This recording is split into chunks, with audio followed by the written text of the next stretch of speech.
Mga kahayupan di na kuno kainom sa sapa sa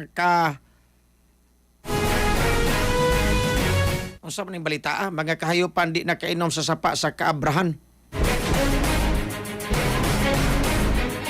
Paminawlang report gikan BJ. XFM Police Report. Police Report.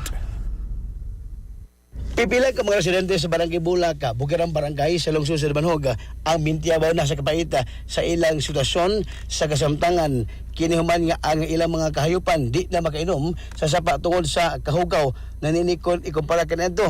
Si Danilo Dubalaga, 40 anyos, minyo nga taga Purok 2, Barangay Bulaca, usa sa residente sa lugar og di padangat sa iya nga problema nga trasaba sa XFM Cebu 88.3. Mato pa dinhi nga ang iyang duha ka kabaw ug usa ka baka kon kaniadto makainom pa sa sapa sa kabrahan nga nagumang sa Barangay Bulac sa lungsod sa Banhog human sa Barangay Balao sa lungsod sa Barili.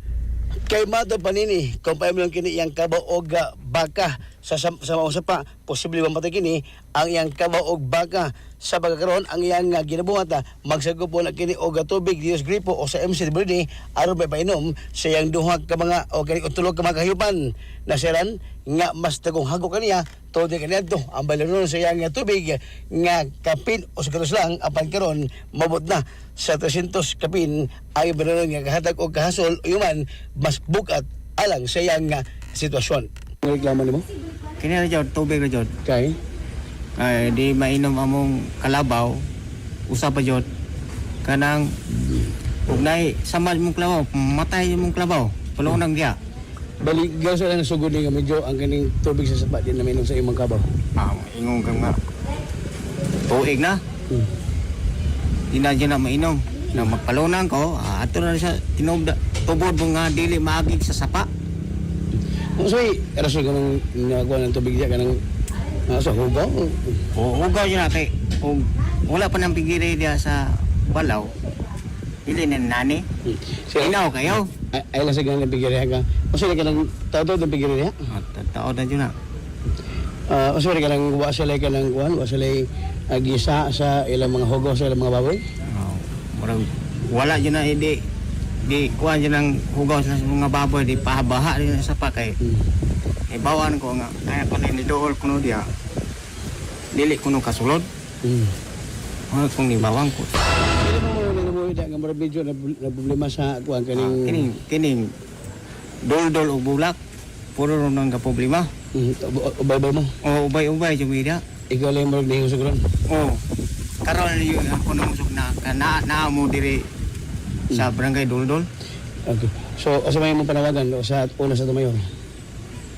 Mawala dyan ako, masulba dyan ang problema sa pa dyan. Mawala na yung hugaw ba? So, wa mo kontra sa ilang pigilan diya, ang inyo lang nga ang hugaw masa para di mo paingon sa sapa. Kaya paingon sa sapa, kaya palunang muna mo ko ng kalabaw ko. Ang kalabaw karon di na yung palunang akong kalabaw sa sapa. Kaya tungod sa hugaw. Ano sa sityo niya, ang nang pigiri? Balaw na dia, balaw. Sityo Balaw, Barangay Dulon. Balaw na. Sakop na barili. Barili na. Okay. Gibot niya Danilo nga ang usa sinundan sa kini mao nga pagkahugaw sa sapa tungod sa kini pigiri nga gitukod diya mismo sa kini Barangay Balao sakop sa Barili nga nag-uwang sa ilang barangay nga sakop sa Banhog nasiran nga kini mga hugaw sa baboy giingong adto ipang agi o ipagawas nga mahinundan nga di na minom ang tubig sa mga sapa hangyo o kini naglaom kini maong reklamante nga unta matagal kini pagtagad sa kagamhanan inguman sa ahensya aron di na modako ang ilang balinon sa tubig. Sa maong sumbong at abanong kuanong habig ang gireklamo nga pigiri nga gitukod diya sa Barangay Balao sa lungsod sa Barili. Mga reklamo nga gibanangat sa XFM Cebu 88.3 kaabag ang Santone Herbal Oil ala sa sa Pilipino para sa Pilipinas sa katropa.